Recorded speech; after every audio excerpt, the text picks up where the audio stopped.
Good morning. Hi, it's Liesl Butler Burke here. Just popping in to do one of my videos. This will be the last video of January. We're nearly at the end of the month, and I think most of us all agree it always feels to be the longest month of the year, despite it only having 31 days. But there you go. I hope everybody's having a good weekend. As you can see, I'm here at home in Champions Gate, and I am about to head off for my third open house of the weekend. So we're back to selling houses the old way. Houses don't sell themselves, so we got to get out there and hustle and get the work done. And so the halcyon days of 21 and 22, when offers were being written as people were driving into the driveway, I'm afraid they're gone in most cases. But anyway, I wanted to take the opportunity this morning to talk to you about FIRPTA. So I have a number of listings coming up with foreign investors, and I've been talking a lot about FIRPTA the last couple of weeks.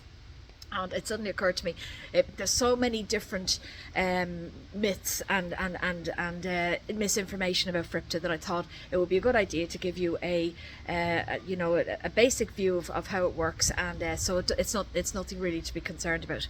In 1980, the IRS here discovered that a lot of people, foreign investors, were skipping home with their proceeds from their sale of their properties without paying their taxes.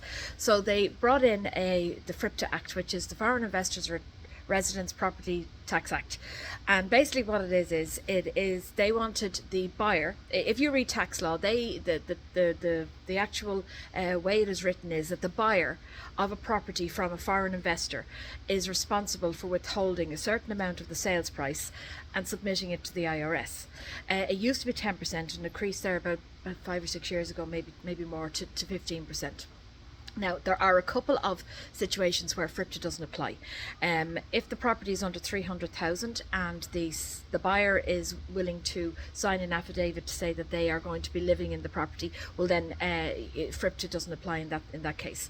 You can get a reduced FIRPTA to 10% if the property is over 300,000, if the seller is willing to sign an affidavit to say that they or one of their family is going to live in the property for over 6 months. So they're the two anomalies, but we're just going to talk about the mainstream FIRPTA, which applies to the bulk of my clients and probably the bulk of people that are probably going to be watching this that are looking to maybe sell if they're not living in the States. So because the tax law says that the buyer is responsible, it's quite a chunk of money. Think about it, 15% of say 500,000 is 70 odd grand. So it's in the seller's interest to make sure that the money is looked after, that the forms are all completed correctly so that there's no errors, so that they are going to get the bulk of their money back. So generally here in the state of Florida, and then generally with most of my clients, when they are selling, they assume responsibility for ensuring that the FIRPTA process is carried out properly. You need a good CPA. You need a CPA that knows FIRPTA. I had a couple of closings last year where a CPA was used that wasn't resident here, and it caused some issues.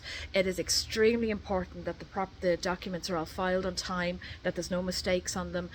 So the most important thing when you're doing FIRPTA is to make sure your CPA knows what they're doing and is used to working with FIRPTA. The CPA will work with both the buyer and the seller, because the onus is on the seller to do FIRPTA. They will need to give things like their name, their address, their social security number if they're from the States, and that's why it's a two-way system. At the moment, the delays in the FIRPTA department are just crazy. In the old days, pre-COVID, it used to be a 90-day process. You would get a FIRPTA cert, and within 90 days, your letter of release came back and the money was released to you. When COVID started, they actually closed the office, and there was a huge backlog, and they're still working with the backlog. So you're talking about between 10 to 12 months at the moment to get your 15% back. And what I'm seeing is, because most people have a gain, they're now having a withholding again from the FIRPTA, and then they will have to file another tax return in order to get that back. So now you're looking at a 2-year process. So it's very important, as I said before I go, make sure your CPA knows what they're doing. I work with a number of CPAs. I've been working with Derek Breen for donkey's years. He's an Irish guy living here, Harding Bell. Any of these guys, they know what they're doing, and that's the most important part. So that's me finished. Have a great weekend. I know I flew through that, but I just wanted to get people to know it's nothing to be afraid of. It is there, but the most important thing is to have professionals looking after you that know what they're doing, and then you don't have to worry. So have a great weekend. The sun is shining. It's a bit nippy here, as you can see here from I'm wearing a jacket this morning, but the heat up is supposed to be coming back, hopefully, because I miss my Florida heat. And have a great one, and talk to you soon.